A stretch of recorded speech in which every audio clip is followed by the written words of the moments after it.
the thing is, it's a grift. None of these people are serious. Like, they don't even believe them. And I always say that if you are listening to someone, ask for at least 5 to 10 years of forecasts and their models. That's it.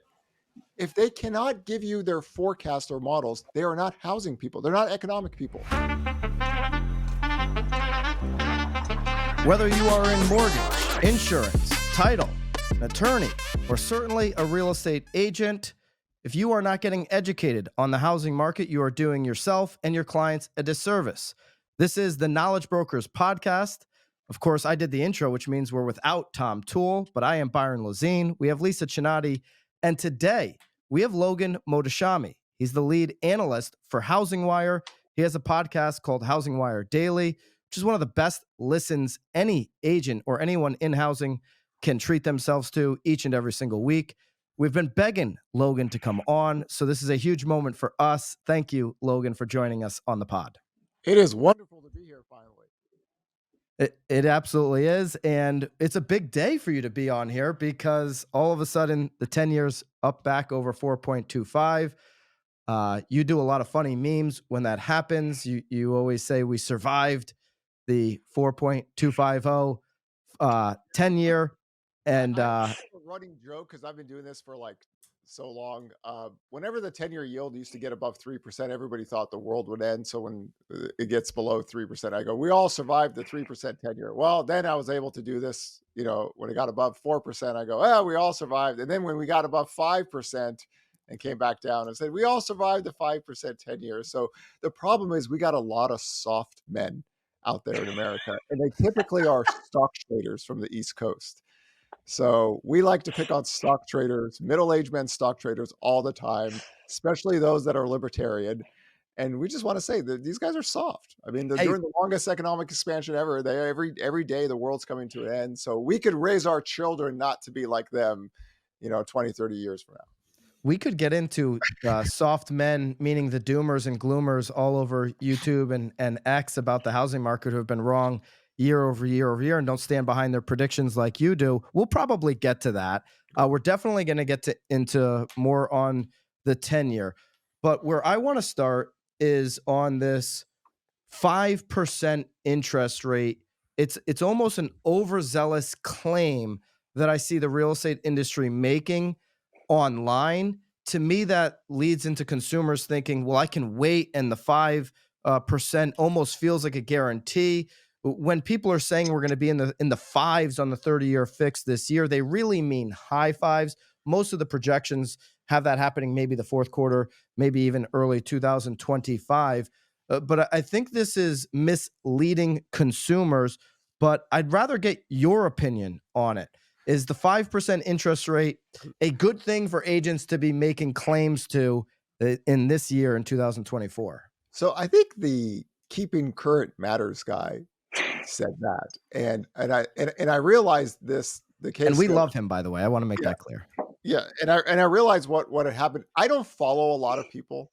Like, I don't I'm so off key. I don't even watch TV. I just do my own work. And then I realized on Instagram, Tom Ferry did some video about, hey, listen, I was told that we're going to have 5% mortgage rates and 5 million, whatever. It was just like, I was like, what's going on here? So I don't usually like post on people's Instagram page. And I was like, listen, if you just follow my podcast, you'd realize why this is the case. And he's like, oh, maybe we need to talk.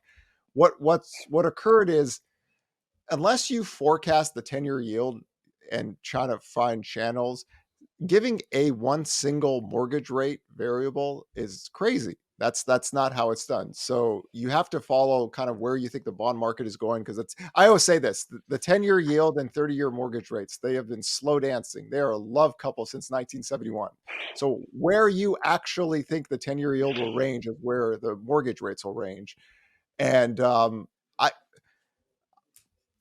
unless you're a bond trader or someone that tracks 10-year yield, you really shouldn't listen to anybody on mortgage rates unless they give you like a forecast range. And that's been my thing. When I started incorporating these in my forecast in the last decade, I try to give people ranges, and then every single day we go over what's going on and what drives it. And it's really Fed expectations, inflation expectations, the macro data. These things actually drive mortgage rates in the 10-year yield. Of course, the spreads are really bad right now. But the case, if you had to ask me 5% mortgage rates, how do you get there? Okay, the labor data gets weaker, the Fed has to pivot, and the spreads have to get better. And then in that environment, if the 10-year yield gets below 3.21, you got 5% mortgage rates in that scenario. So when those things occur, then you can move into that direction. But none of that is happening right now. So maybe over the time that the labor data gets softer, the 10-year yield goes down. I'm not a Fed pivot person. I don't believe the Fed has pivoted yet. So the things aren't in place. And like going on the tours last year, I realized that everyone was told that the growth rate of inflation falling, that mortgage rates should follow 1-to-1. And that's mortgage rates should go lower. This is why we talked about this, the Gandalf line. Like I literally last year, January, I was like, listen, we are pretty much at the low level of where mortgage rates should be. So I believe in this, that I'm going to bring out Gandalf the Grey. People are like, what the hell are you talking about? And I was like, you shall not pass. Like, we're not going to break this level right here. And kept on getting tested, kept on getting tested, kept on getting, and didn't break. So I just think that I'm suspicious of people forecasting rates if they've never forecasted bond market stuff ever in their life. Your range that you have a projection every year of where the 30-year fix could be, and it's a pretty wide range. So does that speak to how much volatility could happen in this year? I mean, you have ranges every year. And after COVID, the volatility in rates are much higher now. So we adjust to that reality. And that's why the ranges are like, for example, this year I said 4.25 on the 10-year yield top, 7.25 mortgage rates peak. Okay. So we're above 4.25 right now. Mortgage rates aren't at 7.25. So the spreads are better. So we try to explain that to be the case, right? Mortgage rates are lower than I thought because the spreads are better.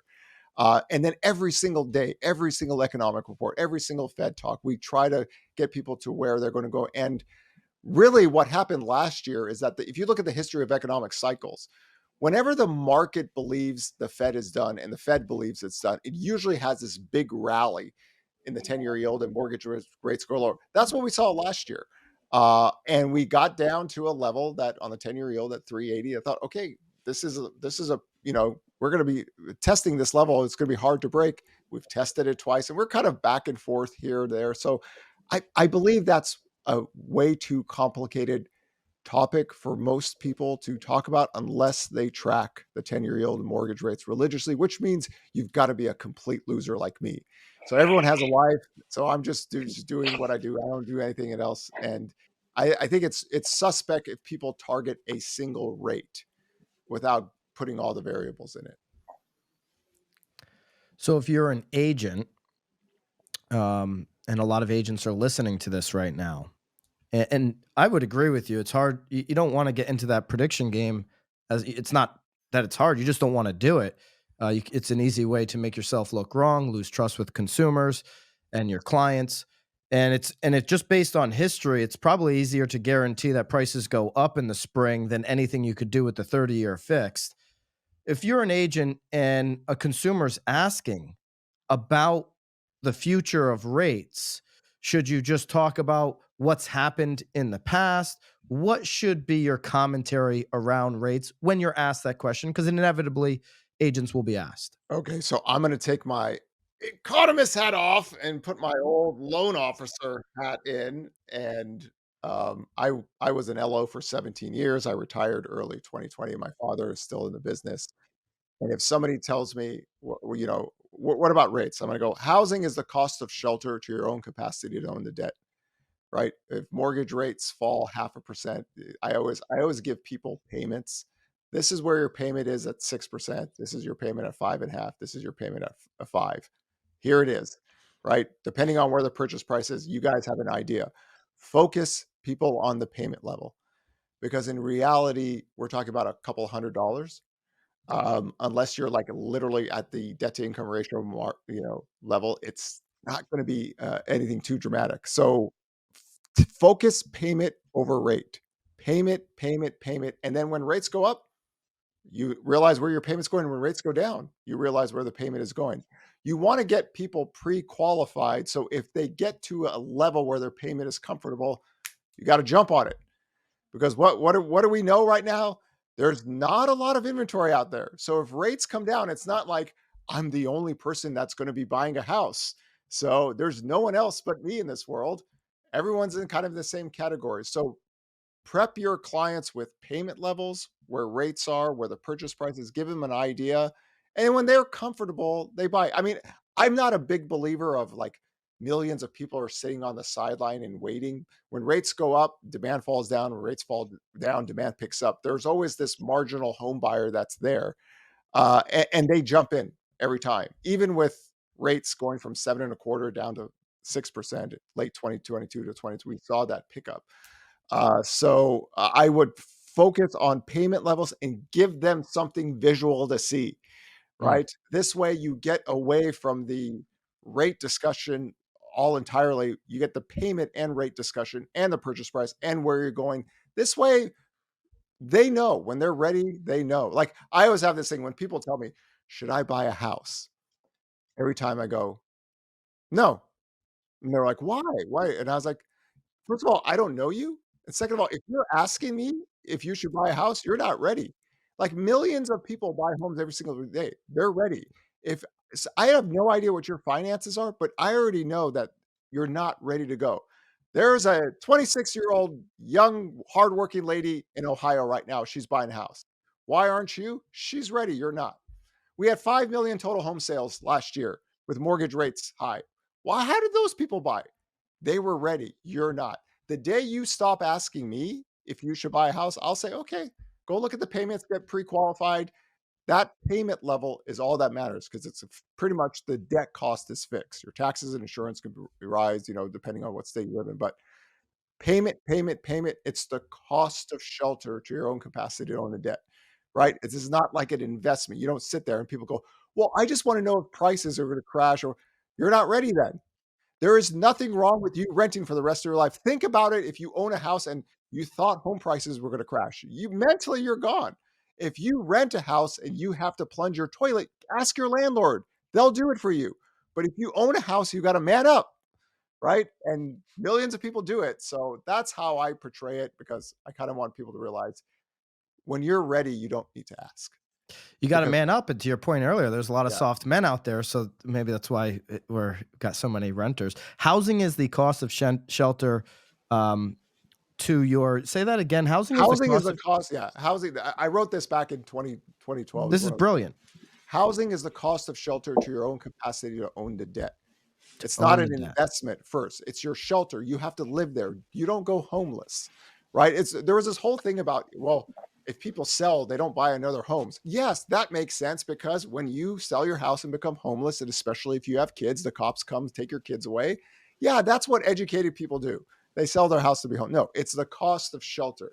This is not like the stock market. You can sell your stocks any second you want and that's it. You have no other responsibility. You have to live somewhere. So that shelter cost. And what's the benefit of housing over the years? A lot of people said it's the generational wealth. Look at it in this context. Fixed debt cost, rising wages. The US is the envy of the world because it has a 30-year fixed mortgage. Other countries don't have this. Like one of the more Yeah. popular charts I've shown is that there is somebody in Canada right now that's waking up and their mortgage payments is almost double, right? Because they're tied to short-term rates. In the UK and Australia, Norway, we don't have that. We have a fixed debt cost every year. Your wages rise. That housing debt cost becomes less. I was saying homeowners' balance sheets in America have never looked better. Our family's been in banking since the late 1950s. We have never seen such good homeowners on paper. And it's not just all the wealth Mm. that's been there. Over 40% of homes don't even have a mortgage. It's that 30-year fixed, people living in their homes longer and longer. This is, I think, is a key discussion that never gets talked about enough. 1987 to 2005, people were living in their homes 5 to 7 years. 2008 to 2024, 11 to 13 years, depending on who you listen to. Some states are even 15 to 18 years. I've lived in my house for 20 years. My wages are a lot more now than they were when I first bought my house. So your housing cost is less in that sense. That's the benefit of the 30-year fix and people living here longer as their cash flows are good. And that's what you're buying with a house. So we don't have so many arm loans or short-term debt products anymore, or what we call recast jump rates. That whole marketplace ended after 2010. So I think focus on the cost of shelter, the payment.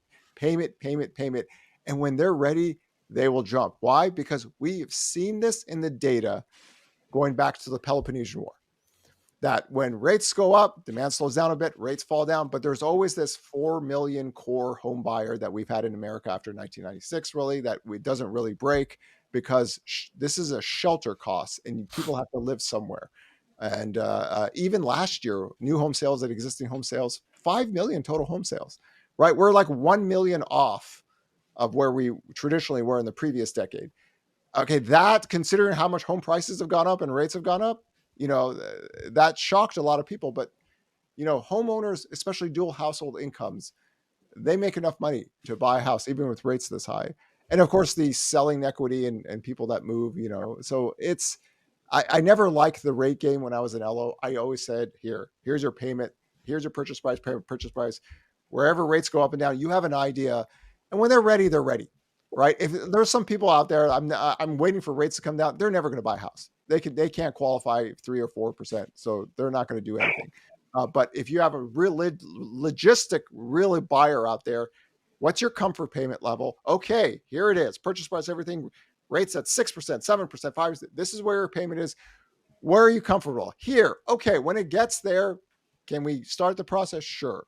Get them into that. Don't get them into this rate discussion, because let's be honest, how many people out there actually track the 10-year yield and mortgage rates? Not many. Okay, so people have lives. They go to work, their kids go to school, they cook dinner, and He's I saying I don't have do no any of that. life. Yeah, I don't do any of that. I'm a DoorDash person 24/7. I literally don't do any. So I am, and there's not many people like me, but everyone else, payment first. Don't make it a rate variable only.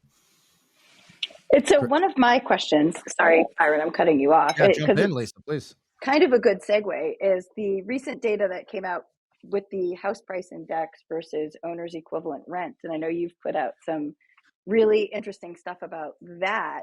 What's your take on how that impacts whether folks can or should buy?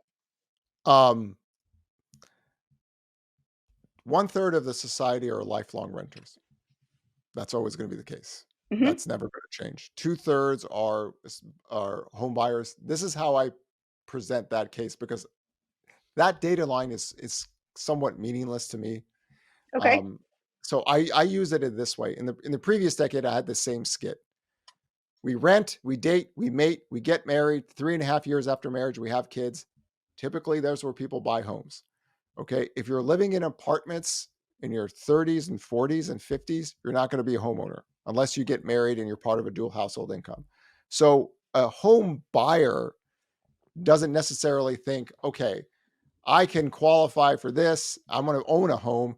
But if I rent, an apartment, and that's the thing, is that apartments aren't, suited for families. There's single family rents, right? So there's single family rental, and that could be a comparable. But when you're talking about home buying versus the rent index, you have to remember that the apartment's not really designed for home buyers. So you have to segment 1/3 of the society that's never going to buy a house, and then the 2/3 that can.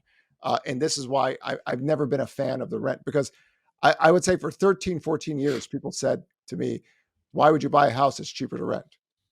Or, when rates were lower, that wasn't so much the case, but they look at the OER rent and they see the home price. And I was like, well, that's a total housing cost. That payment matters more. So housing was actually really affordable in the previous decade, but, we had the weakest housing recovery ever. Why? Household formation was, slow. It had to work itself up. And here comes 2020 to 2024. This was my period. Like I've always said, 2008 to 2019 would have the weakest housing recovery ever. But come years 2020 to 2024, the biggest housing demographic patch comes into play. But move up buyers, move down buyers, cash buyers, investors, you put them all together. This is why home sales are still up here. The renters, it's such an easy decision. I can rent for 1,800, or I could buy this house for 6,000. I only qualify for 3,000. I'm renting. I'm going to be renting for a very long time. So that's never going to be a home buyer here. This group is different because they've always kind of been there. This is why I always say that 4 million level for the existing home sales. It's always been there since 1996. So you have that aggregate home buyer demand there every single year. And even with 8% mortgage rates, even with home prices escalating out of control, we still held that line. So the rent versus home buying is just, you have to segment 1/3 of the society in the always renting, and then the 2/3. So you focus on that 2/3, the marginal one that can't qualify. They'll look to rent, of course.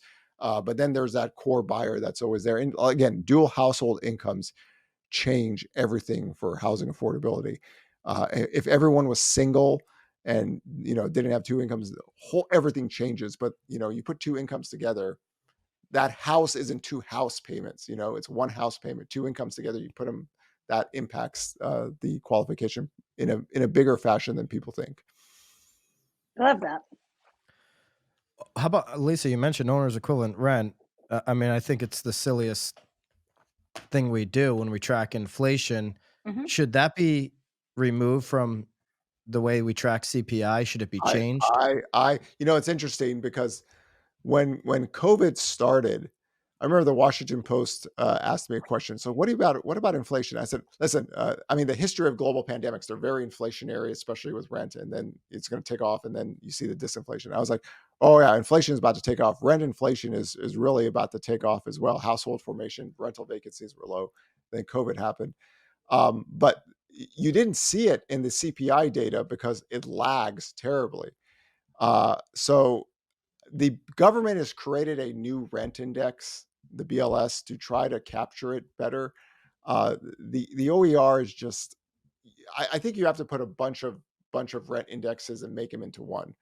And the lag in this, the lag when it was going up is the same thing with the lag going down, because core CPI inflation is much lower than what it is. I mean, if you take out shelter inflation by itself, it's like running at 1.4%, even with the last inflation data. So we know this is to be the case. The lag is really messing a lot of things up, on where the rate cuts are coming into. But I would create there's a lot of new indexes that are here. The Federal Reserve even created one, and the Cleveland Fed created one to try to give people a little bit more up-to-date information. So kind of, you got to put them all together and find a moving average, because we have such lagging data, then we have new data. They got to merge, and you have something better out there. But methodology in tracking things, you have to remember these are surveys. A lot of times, I remember the home ownership rate escalated out of control during COVID. That was because of a survey thing. That thing never moves that fast. So it would be better if we had a bunch of them put together and have a moving average of one to get a more realistic outlook, where you could put different rent variables to get an idea of what's happening with rent. Because we know what's happening in the apartment industry. There's disinflation in apartments, more supplies coming on. You're seeing a lot of cities offer 1 to 2 to 3 months free rent up the mat. That's not being accounted. Single family rents are actually holding up pretty well. It's been stable for the last 6 months. So the whole rent thing is now in question, because we all can see that it's holding up the CPI index. And everyone remember, the Fed does not look at CPI. There's no CPI dot plots. It's the PCE inflation data, and PCE inflation is lower than CPI because the rent index, the shelter index is like 16, 17% there, where CPI shelters 44% of the index. So there are always issues with how we track inflation. But to your question, I would put them all into a moving average to get some better idea of what's going on, because clearly we all see the shelter disinflation on rents, but a lot of that is apartment driven. I listen to Jerome Powell's press conferences every 45 days when he holds them. And I mean, talk about having no life. We pull every question and answer out of those transcripts when he talks about housing. There's usually about 2 questions that relate to housing, or he'll even mention housing per press conference. But if Logan Mohtashami was sitting in the presser in front of Jerome Powell, what would you ask the Fed chairman? Number one, why can't you guys talk about housing realistically? Okay, so this is my issue with the Fed. Last year, when mortgage rates got to 6%, Neil Kashkari came on TV, the president of the Minneapolis Fed, and said, oh my God, 6% mortgage rates. That's going to make our job difficult. This is not true. The reality is, for everyone listening, the Fed's model blew up in their face. They just put their heads down and said, we're going to push short-term interest rates to be really restrictive. We'll get a very small recession in 2023, and then we could start to, cut rates. Well, because we don't believe the economy can grow, at trend or above trend. If rates are this, we don't think the labor market could survive, and the stock market will be down. All of those things didn't happen. We grew above trend. The labor market was still fine. The stock market recovered, and inflation grew faster, or the disinflation happened faster than they thought. And I would just say, why are you guys talking about the 1970s when nothing in our economy resembles what the 1970s went into? Like, why is this so important that you have to attack the labor supply? And the nitty gritty question is, if the 10-year yield ranges between 3.37 and 3.80, and mortgage rates are between 5 to 6% of the spreads, is that a problem for you, Jerome Powell? Are you and the Federal Reserve members going to go out there and go, oh my God, people are going to have sex and buy homes again? And no, we can't have that. That's like the 1970s again. Oh, remember, inflation took off. And I'm like, 1970s again. Like, why is that? Like, I'm not a Fed pivot person because I've studied them for a long time. There is no kind of, we're going to cut rates in any big fashion. But is that a problem for you? Because if that's a problem for you, maybe this is not your job. Like, a country can't sit there and wait for 19 unelected officials to think, is it the 70s? Is it the 70s again? Oh my God, if it's the 70s, we have to, why can't you just, land the plane? Like, everything you said didn't happen. The stock market recovered. We grew above trend. The labor market and inflation went fast, slow down faster than you thought, right? And this has been my thing since the end of 2022. For people who don't realize, I thought, okay, oh my God. At first, they were thinking about a soft landing and everything, and then something happened toward the end of 20. They changed everything. I was like, okay, here we go, old and slow. Somebody spiked the Fed's eggnog in December of 20, and they're going to be dragging their feet, and they're going to be old and slow. And that was the whole thing for the last 14 months. And I would ask them, is that a problem? If the 10-year yield is just here and mortgage rates are 5 to 6, why is that a problem? Because the reality is they don't know. Like, last year, when purchase application data was falling, Fed presidents were like, the housing market's recovering. I was like, what? And I was like, in my podcast, I'm like, Fed staffers, I know you're listening. Minneapolis and San Francisco Fed staffers, rip that out of your president's speeches. That's not happening. And then Powell says, housing market subdued. It's the third year of great recession, lows in demand. I would argue it's the lowest because we have a lot more people working and our demographics are good. So they do not feel comfortable talking about housing. Like, I didn't have a problem with the housing reset statement by Powell, but then he said the housing was in a bubble. When you use the B word, that means prices have to go back down to 2020 levels and inventory has a skyrocket. That was rookie ball. Like, I understand why the all housing crash people do that all the time. They're a bunch of pathetic trolling people. That I get. That's being themselves. You are the actual chairman of the Fed. You use that B word. I was like, why do you do that? And everyone's like, oh, Powell said bubble. Prices have to go back to 2020 levels, and it's just, that's just not how it works. So they are uncomfortable talking about housing. But I would just ask, if the mortgage rates got below 6, are you going to cry again? Is it a problem if people have kids and, go to work and do what normal people do, because normal people growing is inflationary? Is that an issue? And they're going to go down kicking and screaming to get to the other side.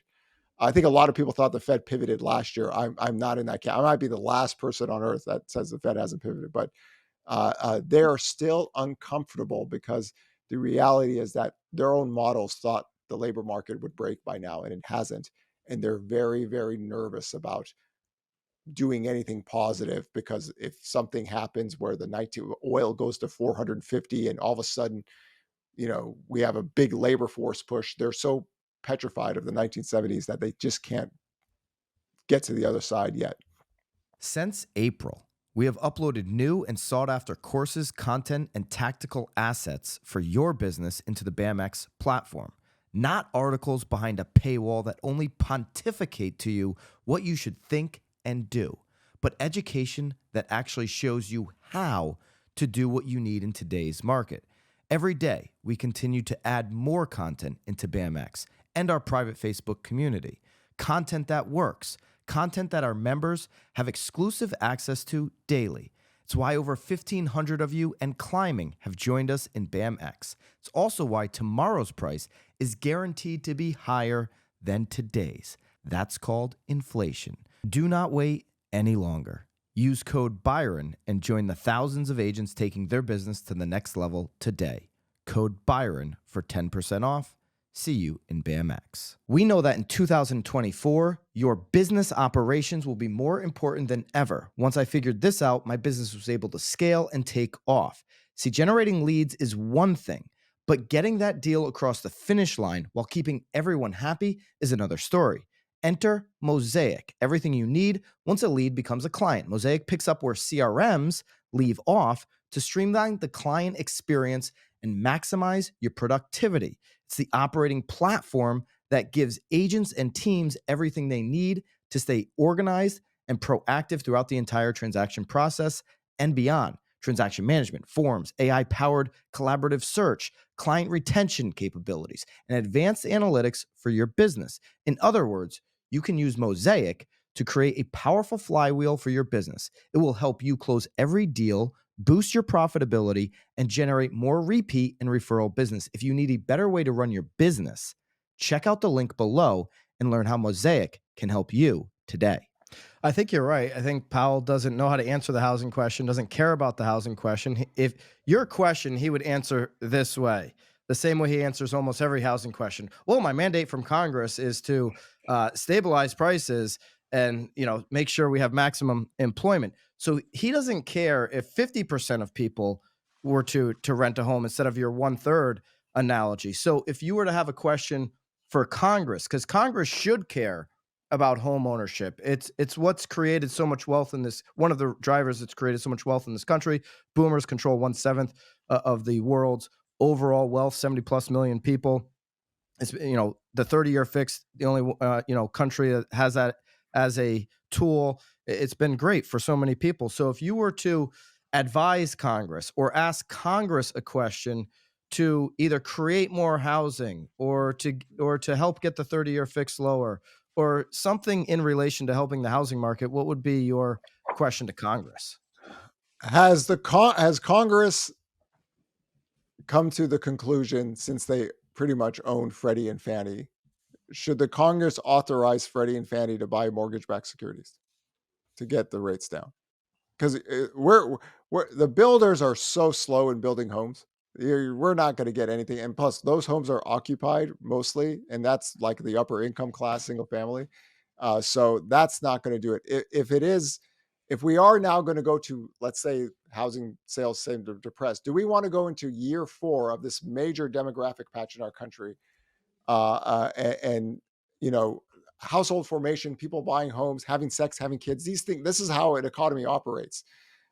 Can the United States government authorize Freddie and Fannie to, God, even just talk about buying mortgage-backed securities will change the marketplace. And that gets rates, I'm realistic about where rates can go, especially with global bond yields and where inflation is at.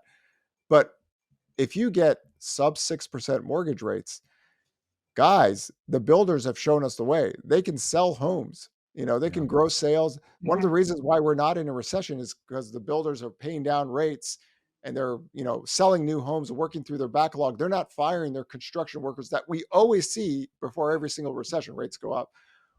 Why are the builders the only one? We're the United States of America. We are maybe Cleopatra in her prime had more wealth adjusting to inflation than the US now. Why are we acting like a soft third world country? Because home prices don't filter into the inflation data like what people think. And God, we had record low demand in housing and home prices still went up. That's a supply issue. So I'm not sure about waiting maybe 2 or 3 years until the old Fed members actually wake up and realize it's not the 1970s. Can the United States government authorize Freddie and Fannie to start not like spending trillions of dollars, something to get the mortgage-backed securities back down to somewhere normal, and that'll help a lot. right now. I mean, rates would be under 6%. And that's the realistic goal that I would have, because I realize where the 10-year yield is at, there's only limits to where. But if the spreads get better, that's pretty much it. There's nothing you can do. It takes so long to build a house in this country anyway. I mean, productivity and construction is terrible. God, 70 years ago, we built homes with hammers and nails. We're still doing that now. So we don't have the ability to do anything short term, but every day that passes, we're closer to death, right? So you have the ability to just make things a little bit better and not have mortgage rates spike up to 8%. My God, it's just like the whole housing industry was told that when the growth rate of inflation falls, mortgage rates will fall. Not that mortgage rates would spike to 8% after all the progress. So the marketplace is dysfunctional. You have the tools to make it better. It's like the $6 million man with adjusting to inflation would be like $3.5 billion. But you can do this. You choose not to do this. Why? I want to know why. Because we're not asking for like 3 or 4 or 5% mortgage rates. You just get this mortgage rates. The builders can do it. They're using their profit margins. Just the United States of America. We're the wealthiest country in the world. You can't get something to work the mortgage-backed securities to get something better. Or do we need to sit here again at record lows in demand while people are waiting? And the problem with waiting, and this is how I'd explain to Congress, we've got about missing 4.2 to 4.7 million people right now from home buying. Every year that we sit here and let a bunch of people tell us it's the 1970s, that number grows and grows. And it's not like we have a lot of active inventory. When rates do fall, and this is if economic data was getting weaker, then you're going to have all these people come in at a bad time anyway. So you have to manage the rate channel so you don't get that effect, the hungry hippo effect, and at least stabilize it a little bit so we don't have a rush again. And that's how it is. Like I'm very realistic about how rates can't really go back to the previous decade, but the builders can do it. Why can't you? Yeah, the 2 to 3% rate isn't healthy either. No, I mean my whole savagely unhealthy housing market theme that I brought in was years 2020 to 2024 was always my baby period of time that I was going to wait for. But what happened was COVID, right? So what did COVID do? COVID pushed down rates. Not big. I mean, the whole world was in this global deflationary, spiral because nobody could work. And inventory, housing actually broke out before COVID. That's not a lot of people know that. If there was no COVID-19, we would have had more home sales in 2020. We would have had less home sales in 2021. But housing broke out right on cue, right? Demographics kicked in. But I wrote a recovery model for HousingWire April 7th, 2020. I was like, I just started writing for them. I was like, we're going to recover this year. They're like, what? I said, yeah, we're going to recover this year. Follow these data lines, these dates and everything. But once the inventory broke to all-time lows, that's a problem, because this is not like the housing bubble years where credit was pushing demand higher. This was just too many people chasing too few homes. That's a supply shortage issue. So in that environment, oh my God, prices can escalate out of control, which was funny because at the end of 2020, people thought forbearance, right? I call them the forbearance crash bros, a bunch of terrible men on Twitter telling everybody forbearance is going to crash. It was like, the funny part was that I always say reading is a good thing. The history of human civilization has taught us those that read have an advantage over those who don't, right? This is not like the dark ages. This is not like, oh, let's dispatch our horses and 6 months from now, we're going to get somebody who brings a letter to us that says the Spanish Armada is about to take us over while the fight is happening. So we all can read. Everybody that made over $60,000 of income got their jobs back in 2020. Forbearance was done, but rates were low. And even if sales stayed flat, we had too many people chasing too few homes and prices escalated. This is why I was team higher rates in February 2021 and like triple down in 2022, because we have never had a supply shortage this bad in housing. So when I go speak at events, I go, does anybody know how many new homes are available for sale, like completed units? And everyone's like, no. I said, as of today, it's 81,000. That's it. That's all we have. We have a country of 335 million, over 157 million working. We have 81,000. Do you know how low the inventory was in March of 2020? Nobody knows the answer. 240,000. That's all we had. 240,000 single-family homes available for sale. This is our data, Altos Research, which is part of HousingWire now. Think about a country of 335 million with 157 million people working and that little, right? Too many people chasing. That can lead to very unhealthy housing. So I don't mind that the rates went up, but there becomes a point where you overdo it on the other side. The Federal Reserve just fears the 70s, but Congress can do some things. It's an election year. I was thinking that since it's an election year, they will kind of nudge Freddie and Fannie to start purchasing mortgage back. And it's not like this is going to drive rates down to 3 or 4%, but it just makes, 0.5% to 1% better. And then you can deal with a normal marketplace with normal spreads. But you have an aggressive Fed and you have bad spreads, which means the housing market is really restrictive. Like Fed policy is extremely restrictive because of those two variables put together. Yeah. I mean, I could go in the inventory direction. Lisa, jump in. What do you have? I had a list of stuff, but we've gone through so many that you can ask yours about inventory, because I had a couple that tied in, and I'm sure they're probably the same. I mean, it just kind of tied in a little bit to, talking about all-time low inflation. You have these theories of silver tsunami and the silver tsunami's trash. They brought that out again this year. That was published in HousingWire. So I was like, why are we doing this? So, okay, Meredith Whitney of all people, who is never a housing analyst, never in her life, came out on CNBC and said, the silver tsunami, because the AARP reported that 51% of boomers are going to list their homes. Okay. So this has been a favorite of mine for, over 12 years. The silver tsunami was created in 2008. And it was a premise that all the baby boomers, the first baby boomer hit 62 in 2008. So by 2015 to 2025, the massive tsunami of baby boomers will all list their homes at once. They will try to sell their McMansions to millennials who can't afford to buy avocado toast, and home prices have to crash. And active inventory will be 26 to 32 million because of the size of the baby boomers. We're sitting here today, NAR data, not Altos, but the NAR, 1 million. Missed it by this much.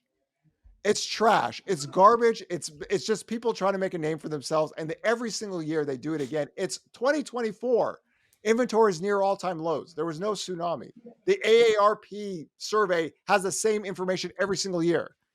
So we're so far from if you look at total active inventory, the NAR data going back to 1982, traditional is 2 to 2.5 million. The only deviation above that was 4 million housing, 2007. Forced credit sellers that can't buy, right? So remember, most sellers are buyers. They sell their house, they list, they buy another one. So inventory is relatively stable, except for that period of time. And now inventory is near all-time lows, and we are the 9th year of the 10th year period of the silver tsunami. It was trash. It was garbage. And every single year they go up and bring it out again. And I was just like, oh. Is there any, and I agree with that, with that analysis. Is there anything in 10 or 15 years when maybe boomers stop owning 2 homes, or do you think about it in a micro market, like maybe parts of Southwest Florida? Is there anything that could create an excess of inventory in certain markets in 10 or 15 years when boomers are really slowing down? I don't think they're slowing down anytime soon. When boomers die, they don't take their homes with them. So in the next decade, death, I always say no country has a Dorian Gray labor market, and we're all going to die. And when we die, we leave our homes to our children. What they do with the homes, we're going to have to wait and see. But that's like past 2030. Okay. So, I always tell people always told me that Florida was going to be an escalation inventory area because of all the old people there. Right. That's the theory. Yeah. And that was 2016, 2017, 2018, and now everybody moves there. So it's 2020, 2021. And it's just the supply and demand equilibrium. It's not like somebody lists their house and just sits there and then everyone lists their house and there's no demand and inventory. That supply and demand equilibrium. This is why we created the tracker, so we could give people an idea of how the supply and demand equilibrium works, right? Inventory isn't a naked skyrocketing tower, right? There is that demand that keeps it there. And I've always said, like, my thing about inventory, like how I explain it, is after 2010, everything changed. Credit channels run inventory channels. So back in 2000 to 2005, sales were booming and inventory was growing back then. Like, how did that happen? Because everybody had free credit. Anybody could list their house, buy a house. The market flowed with sales. And then when that stopped, that was the bubble, right? Inventory skyrocketed. People don't know this, but the active inventory peak was 2007. Wasn't actually 2008, or we started to go down. But the new listings data from 2008 to 2011, new listings data per week was running at 250 to 400,000 per week, right? The peak seasonal period of time, 2010, 11, is 370 to 400,000, right?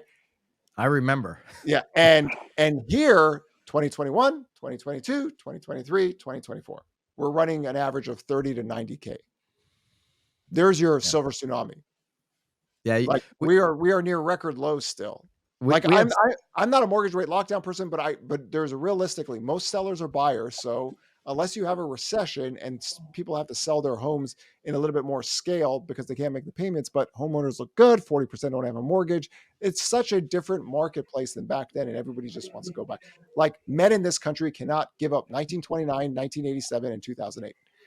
They will go to their graves they will give up every piece of possession they have just to get another event like that, because these people are crazy, right? So we have to deal with the crazy people. And my economic friends, hey, I love them all to death, but they're boring. They can't take these people. Me, on the other hand, I want every single one of these people on a live debate. I will light every single one of them out and get them on record and put them in the collection of the dead trophies that I'm collecting for the next 10 years. It's not even worth beating the dead horse of how much different today is than 2008. I lived through that. I owned 3 homes, lost everything, got into real estate sales. I remember when there was double-digit months of inventory in almost every price category in Connecticut for years. But people, to your point, live on this theory of 2008 when it's never existed before 2008, certainly hasn't happened since 2008.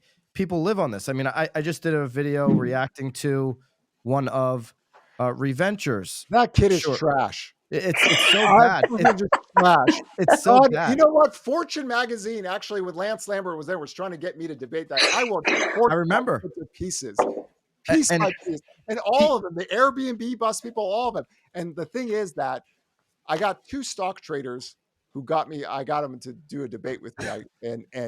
Like, people after that, they're like, oh God. And I said, please bring me all these housing crashes, because I'm going to do this. I'm going to say, can I see your forecast the last 12 years? I don't do that. Can I? Oh, wait a second. You said housing crash in December of 2020, going into 2021. See, you get these people, you get their names and faces, you get them on screen, and then you go, can I see your model? I don't have a model. No, really? Fear. And then you get them on. See, unfortunately, like, I'm that old mage guy sitting in a dungeon reading scrolls. Like, they don't let me out. But now, in this day and age, things have evolved. You have to take people on live camera debates so you could show people, this is not a housing expert. This is trash. There's no forecast. There's no models. Go read them. I've got 12 years of receipts for me. Like November 9th, 2022, when I was like, okay, the housing dynamics have shifted. Everything's turning. Nobody's going to believe me until 6 months later. Everyone's going to, what happens? We have models, and we teach people how to read housing data in a very simple fashion. This has to happen for that. And if this is happening, this is where we're going. So this way, at least but out there, oh my God, it's so terrible. Lance would be a great moderator for that debate. He's a friend of the pod. It's never going to happen. You think these people would ever get in a live debate? I would crucify them. Well, he won't even respond to anybody's messaging, not just yours, but many others. He won't correct all of his because he knows he's wrong. He's not even a housing person. He was like he did baseball stats in the last decade. He's a renter in Texas, by the way, telling people not to buy homes. He was telling people not to buy homes in 2020. And so a lot of people, I mean, the thing is, it's a grift. None of these people are serious. Like, they don't even believe them. And I always say that if you are listening to someone, ask for at least 5 to 10 years of forecasts and their models. That's it. If they cannot give you their forecast or models, they are not housing people. They're not economic people. It's trash for a reason. It sells. Trust me, doom and gloom sells. I always make a joke. My most popular articles ever were always these April Fool jokes where I go, housing's in a bubble. US is going into recession. And I kind of joke around with all the fake theories. And then at the end I go, April Fools, this is the reality. By the way, if you share this article without reading it, you're the guy I'm talking about. It still works today. I'll repost that thing, and then somebody will, God, like there's one guy that I've got him 4 times with the same article. He doesn't That's read amazing. it. I'm making him. I at the end I go, you share this article without reading it. You just read the headline, right? Because that's what doom sells. If it bleeds, it leads. It is. There's not many of us left in the world who just believe in models and talking about economic cycles and stuff. But my thing is that our community has not done a good job of fighting back people, because a lot of these people work for corporations and legal doesn't let them to do this. Me, on the other hand, dear Lord, I am free and clear to do whatever I want. And I want all of these people in live debates, because if I get them in camera, I will take them to the woodshed. And then I get people to read actual tracker data and how housing works. But that's my thing for the next 10 years. I already got 12 years of receipts here. So the next 10 years, I'm going to get every single one of them on a debate before I die. This is the debate we need. Bam would be fully behind it. And speaking of debates, and I want to use the rest of our time going into the agent community, because that'll be the majority of the listeners here. There was a recent debate on HousingWire. I texted the CEO, Clayton, who obviously you work closely with. Clayton's a friend. I love what you guys are doing at HousingWire. Didn't love that debate. But between Lamacchia, who's a broker in Massachusetts, and between Michael Ketchmark, I don't know how close you've been following the lawsuits that are swirling around the industry. Hated that debate for a lot of different reasons. Thought that was the wrong guy to represent the industry. He didn't help in any way. I think Ketchmark will take a lot of those clips out and use that at a later date in court if it comes to that. What was your reaction to the HousingWire debate around the commission lawsuit? I think I think the frustration in the industry is that they felt like how did the NAR lose to this? And they just wanted something to just fight back in. I mean, I'm not sure if people should be debating other people if they're not in the industry, because lawyers have a whole different mindset. He crushed him. He annihilated him. But Ketchmark ran him over. But I mean, it's just advantage, disadvantage. Now you could say that, the back and forth screaming or yelling, but as an analyst, as a numbers person, you have to you need to make your case here, here, and here, but you have to do it in court. And you can get things to go your way in court if you got the right setting for it. So I question, what's the NAR strategy? Do they have one? Well, the NAR should have distanced themselves. I mean, Notorious ROB said this on Real World Podcast earlier this week. They should be distancing themselves from those comments in that debate. I thought it did a huge disservice to the industry. Unfortunately, I don't think Clayton agrees with me on that take. But I don't think he helped. My thing is that there's a lot going on in the NAR, and there's a lot of drama there.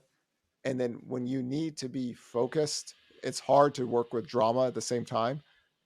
So because legal isn't my background, I only took one course in it, I question what the strategy is here, because there are other people that are settling already, right? And if that's where it's going, I mean, just for my very brief one class, it looked like to me eventually everyone settles this before it goes in. Like that's going to be the end game.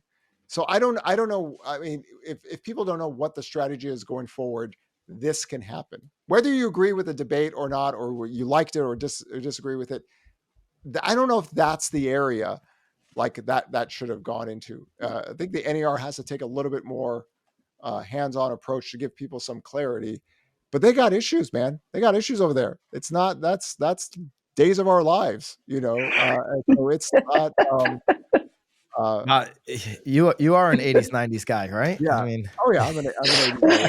So, but I mean, so when you have chaos, you don't focus, and I think that's the thing out there. And it just after the ruling and everything, just to me, it seemed like eventually everyone settles this out yeah. Lisa, in the future. I agree. Lisa, bringing it back to agents, what are some things we should ask Logan to help with agent? What should agents be doing? Mindset. He can put his LO hat back on for us after 17 years of being a loan officer before being the lead analyst for HousingWire. Lisa, what should we be asking him from the agent community for tips moving forward? That's a great question. I think one of the things that I was just going back to my notes is, and you actually touched on it earlier, that all sellers are buyers, and looking for the mortgage application data is, I think, super important. Are there any tips that you can give agents to kind of look for with what are the cues that inventory is going to pick up, and when can we expect that to kind of all tie in? Okay, so I would say this: the most effective charts that I have for realtors over the last 5 or 6 years have been my actual credit charts, because it seems like to me that whatever people are fearing, they kind of fear a big home price crash. So when I do Yep. my presentations, I go that it's not 2008. And I actually show that, and this is my ignorance. I always thought people knew this, and I take the New York Fed credit charts, and it shows that foreclosures and bankruptcies were rising. And this is the key: foreclosures and bankruptcies were rising in 2005, 6, 7, 8. Then the job loss recession happened. None of that action has been happening in the last 13 years. So if people are worried about inventory escalating out of control, you're not getting it from that, right? So you connect the dots with them there. So the charts I do, I draw the lines. You know, even if you don't believe in reading, just look at the charts. You can visually see. Here he goes. Black line here, black line there. Credit data is data. Everybody gets a 30-year fixed, they're sitting solid. Then I go to FICO charts. Oh my God, this is the most beautiful chart out there. The world hates us. FICO scores are exploding after 2010. Why? Because typical home buyers are doing really good, right? Mhm. And their wages go up every year. So that gave realtors, wow, it really is in 2008. So they feel comfortable with that. Then I go, oh, guess what? The delinquency ratios, 30, 60, 90 days, near all-time lows.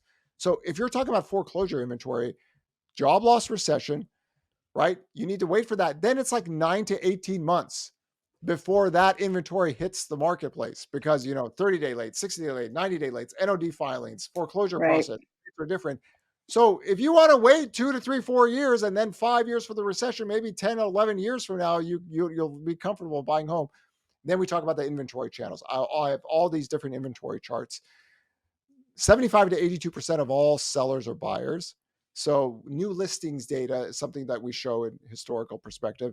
Active inventory tends to grow when mortgage rates are higher and demand slows down. It tends to build up. But I do these charts going back decades, and I show this black line from 2007, and we've just been in a steady downtrend. And then you think about, do people sell their homes to be homeless? No. They sit Right. there. The only thing that, if they have to move for a job, they lose a job, they need a bigger house, something like that, because they're doing so well. And then that aggregate data pool that I do in my presentations, every realtor's taking pictures, and they go, I didn't realize. There's clarity with inventory and credit there. The It's conference just screenshot. Yes. the presentation. I always tell them, hey, listen, your company will give you the whole presentation, but there people visually get to see. Guess what? They show their clients. Yep. Like they go, okay, this is what's happening, and this is why I always say, you explain it this way. Foreclosures and bankruptcies were rising in 2005, 6, 7, 8. Then the job loss recession. After 2010, qualified mortgage came in. The entire housing market changed forever. The U.S. economy changed forever because we had the 2005 bankruptcy reform laws too. You put them together. Why did we have the longest economic and job expansion in ever history? Why did COVID was such? Homeowners are doing good. Like, these aren't the people you need to worry about. Like, younger, low FICO score renters are the ones stressed. They're stressed in the data right now. So that's the inventory. But traditionally, you don't have much inventory anyway. But really, the way inventory has built up is either through it's going to happen through a job loss recession or higher rates where you could accumulate the days on market. Here's a good example: 2011, 105 days to close a transaction, right? NAR data. Here, even with record low demand, 30 days. We can close transactions faster now because we can do mortgages much faster now, right? It's not, we close a transaction in 8 to 11 business days. But when those homes come onto the market, and if demand is stable, they don't tend to really sit there too long. This is why, again, the tracker was created to give everyone live weekly data. Do we have an unfair advantage over everyone on planet Earth? Yes, we do. And we know it. So we want to keep everyone informed, because once something deviates from the trend, we'll see it first. If you're waiting for sales data, that's like 2 to 3 months behind. We want to look 30 to 90 days. So we want to keep everybody informed, and how we show our charts tends to resonate with realtors well, and tries to explain, when can inventory grow, when can inventory not grow, why isn't inventory escalating. There's parts of the country, markets that are tied to investors that are seeing a little bit more growth. There's areas that homes can't get insurance, right? There's stuff like that. But in general, the national data tends to all kind of move together, and it tends to move with the economic cycle as well. I mean, there's so much more I could have spent the rest of the day with you, Logan, because there's so many other directions we could have gone. It just means we're going to have to get you back on the pod. That'll make Tom Toole very happy because he's devastated he missed this. But what is, just to wrap up here, what is one question Lisa and I didn't ask you that we should have asked you at this moment in time? What gel do I use? You should use, I'll tell you what, you should use dry. I am telling you, it's the third most asked question I get.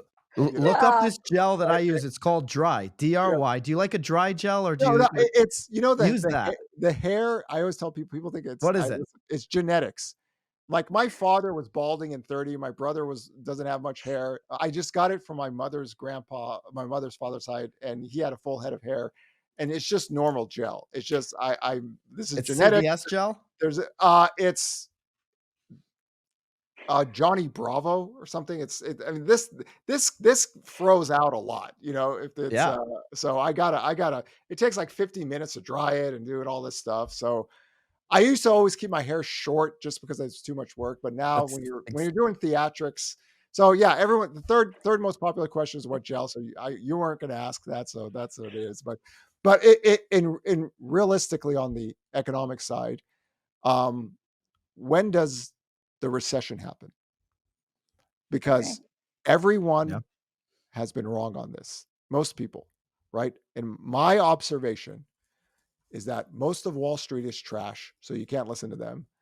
You can't listen to political ideological groups, whether they're left or right, because they want to talk about it. You have to follow a model. So I have the 6 recession red flag model, and all 6 of my flags went off in August 5th, 2022. But after November 9th, the housing market flag came back down. Why? Every single housing cycle and economic recession usually has residential workers get fired first. So housing leads the recession down, or leads to recession to recover. This wasn't the case this time. The builders, we weren't working from very elevated levels of inventory. The builders could pay down rates. So for the recession to happen, because a lot of people ask that every single day, take a look at residential construction job. If people start losing construction jobs, there's your front line recessionary data line. That has not occurred. The last 2 months, we've had combined 28,000 construction jobs created. Follow people that have authentic recession models, because that question gets asked. People have been asking me that for 12, 13 years. So have a proactive, coherent recession model, and show people this has to happen first, because there's a lot of indicators that are recession. Leading economic index is down like 21 months. I mean, the conference board asked me to even present to their trustees board in 2022. And I was like, okay, I'm going to raise this flag, but if housing doesn't break, this residential side is not going to break too. So keep an eye on construction workers. When they start losing their jobs, there's your really big recession indicator. And that's one of the reasons why 100% of economists thought we'd get a recession in 2023, and we didn't. That data line can clear up a lot of the mess. Wow. I got to say, this was incredible, Logan. Thank you This is so one of much. my favorites. Oh, absolutely. We'll tell Lance that he's gonna have to come back a third time to try to top this because this was that good. Your buddy Lance Lambert, obviously over at Resi Club, but you guys got to go check out. So Logan mentioned a couple times in this pod, and leave us a comment if you already are subscribed, or if you're going to go do so now. You've got to go get on his market tracker. It's usually Sunday night, Monday morning.